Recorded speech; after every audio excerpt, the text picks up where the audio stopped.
So welcome to the teeny tiny shoebox apartment inside the arcade.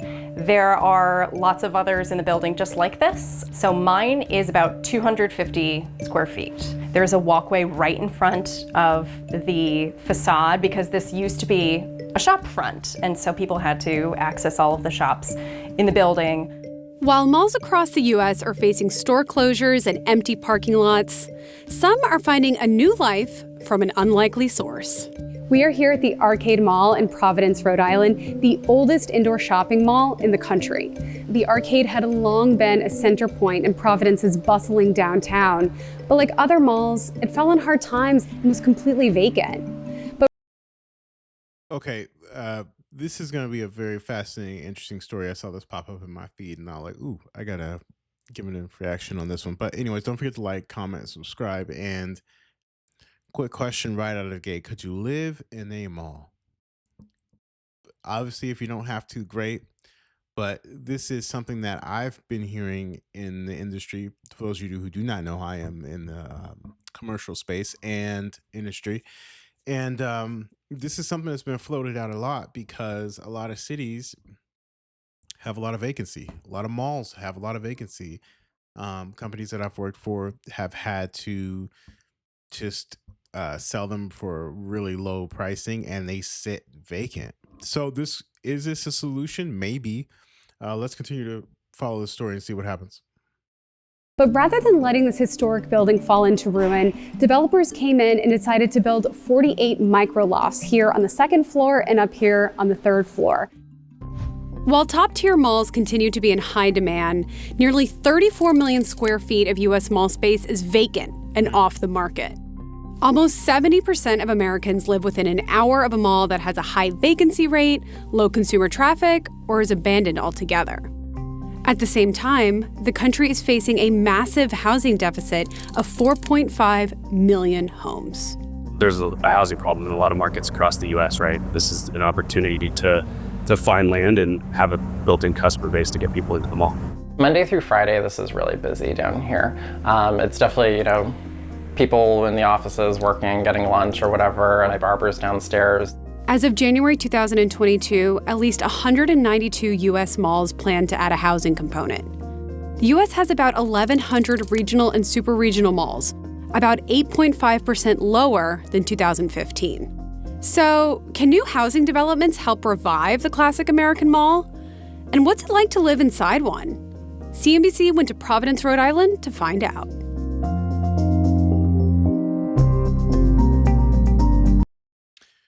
Right out of the gate, my initial thoughts. One, I do think that there's a lot of dead waste. I've said this for years. There's a lot of dead waste spaces in malls that I never understood why they couldn't be converted into condos. Because anyone with half a brain saw this coming. And if you work in commercial real estate, one thing that is a killer to any deal is dead, unused space. And obviously you have some zoning issues, some stuff you have to retrofit, which it's not a cheap thing to like incorporate.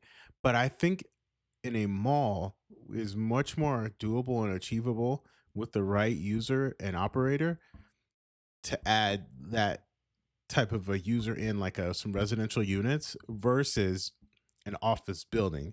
Office building is kind of hard because it's just the nature of the how it's built, the materials. I mean, there's some buildings that could be great, like lofts and things like that, but by and large, an office building could be a little bit more challenging just because from just a overall layout.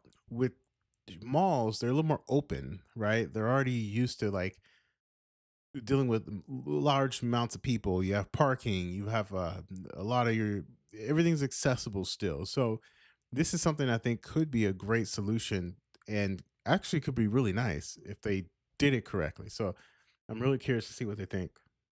Don't forget to hit that subscribe button. Thank you.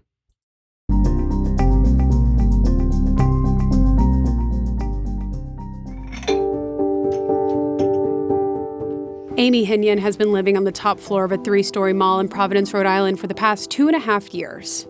What's it like to live at the mall? It's really great. It's cool to be part of such a historic building and knowing that every single one of these units used to be a shop of some kind. But living in a converted store does present some challenges. Here is my very tiny kitchen.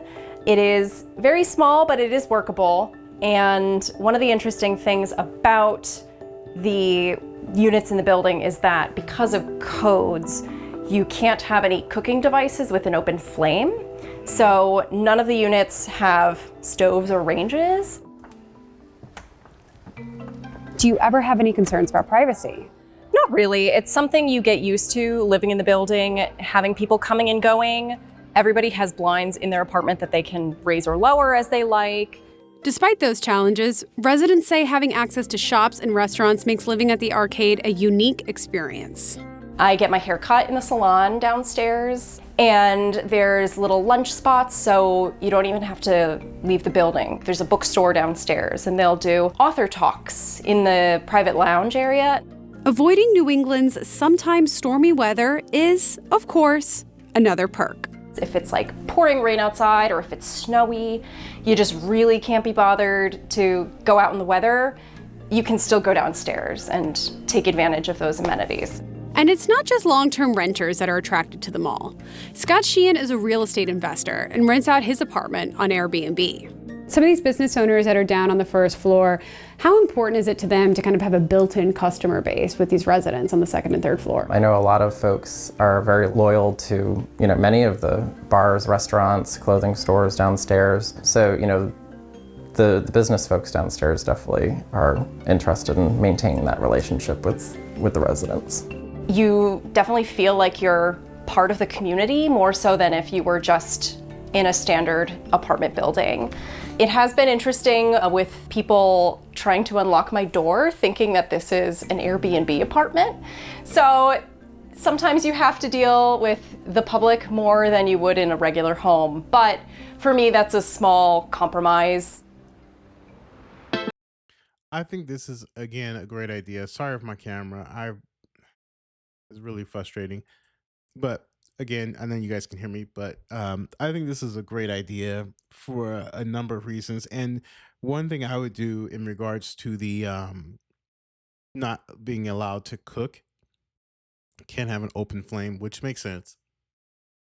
But if I was a restaurant in there, one of the things I would offer to the tenants in the building is, hey, if you want access to a kitchen to prepare meals, because sometimes you want to cook a home cooked meal or something like that, I would totally design a space, and this is a good business opportunity for someone, but I would totally rent a space, outfit it with a bunch of like a ghost kitchen kind of, and it has your range and all that stuff in there. Of course, commercial grade because you'd have to, but and allow tenants to use it and you could charge a monthly fee or something like that to where you have access to actual kitchen equipment and you could go in there and cook and you could take your own food up. I would totally do something like that. It could be managed on Google Calendar. So there's ways around it. I think that's another opportunity. Someone could potentially build a space out that's strictly for the residents in the building if there was enough of them to be able to justify the monthly rent that you would have to pay to the landlord. But this is a very interesting story.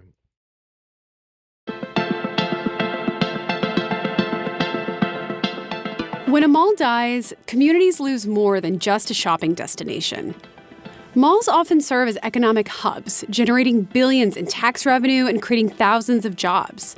In 2020, U.S. malls and shopping centers contributed $400 billion in tax revenue. When malls close, it triggers an economic domino effect. Local businesses suffer, jobs are lost, and vacant spaces become eyesores. To combat this, developers are transforming dead malls into mixed-use spaces, offices, medical facilities, and housing. Of these conversions, nearly 54% are being used for residences and office space. Once upon a time, retailers like Macy's and JCPenney were the anchors of America's malls. But department stores are shrinking. Macy's plans to close 150 of its namesake stores by 2027. JCPenney, which has already closed hundreds of stores since declaring bankruptcy, is closing 4 more between this year and next, despite a $1 billion turnaround investment plan. When you have dead retail space, it can be easier to clear that. Most of what a retail site is parking lot. So you don't have to demo much to demo a parking lot, and the buildings themselves are generally easier to demo and then adapt into a retail space. Yep, that's true. The Arcade is a little bit different than some of the other mall-based residential projects out there. Most of them, like the one at Flatiron Crossing in Broomfield, Colorado, are adjacent to the mall and connected by green spaces or walkways. This was a vacant parking lot, underutilized parking here at the mall, and we, decided to go as a mixed-use project here. All of the benefits that the shopping center itself bring to the equation, you have a highly amenitized residential project that's much more desirable than something that might just be, in an isolated location. Not only does it meet housing needs, but it also revitalizes the property by bringing in a new customer base that can boost on-site restaurants, gyms, and entertainment venues. While housing in malls sounds promising, it's not without its challenges. Zoning laws can be a major hurdle. Malls are typically zoned for commercial or mixed use, not multifamily residential. Developers often need approval from local jurisdictions to move forward. Like any other developer, are having to navigate things like interest rates, construction costs, the capital markets, and so on. Another obstacle is design. Most malls have limited windows, which are essential for residential spaces because they need natural light, making it difficult to convert certain parts of the mall. Usually, only the exterior-facing retail spaces are suitable for housing. Converting commercial office space into apartments is another trend, but it's often very expensive. A study found that in 5 U.S. metro areas hit hardest by remote work, the estimated office acquisition price would need to drop by 50% for the conversion to be financially feasible. Not going to happen. I don't see it as much in commercial spaces just because of that line right there. The 50% is just too much. It's too much. It's too much. This is where I think our local politicians miss it. I mean, they miss it on so many levels, but this is one for sure. If you talk about wanting to turn around and create housing to where, especially in markets that don't have enough, like take your New Yorks and your real densely populated areas, and open up some housing, get some of these, reach out to some of these developers, like even in Portland. Portland would be a prime market for this because, you have your failing malls like the Lloyd Center and all those things. Like you can easily shave off quite a bit of that square footage and convert it. If I was a city councilman person, this is the stuff that you want to create affordable housing, work with these developers to relax some of these zoning laws, and you watch, and you can do this very nicely. And I can see this working for everyone, benefiting the city, the customer. I mean, you're bringing customers to these businesses that are already in the mall. And not only that, but you're also solving the problem of affordable housing to that young person who maybe wants to get some independence, to the elderly person. Maybe they just need, something a little more easier. I mean, I can see this solving so many problems. But again, politicians tend to trip over their own 2 feet and can't seem to get this together. But I don't know. You guys let me know what you think in the comments below. But I think this is a great idea. I don't know why more cities and counties aren't gearing up to do this. And well, I know why, but we won't get there. But yeah, let me know what you guys think. Don't forget to like, subscribe, comment, and share. And I will see you guys in the next one.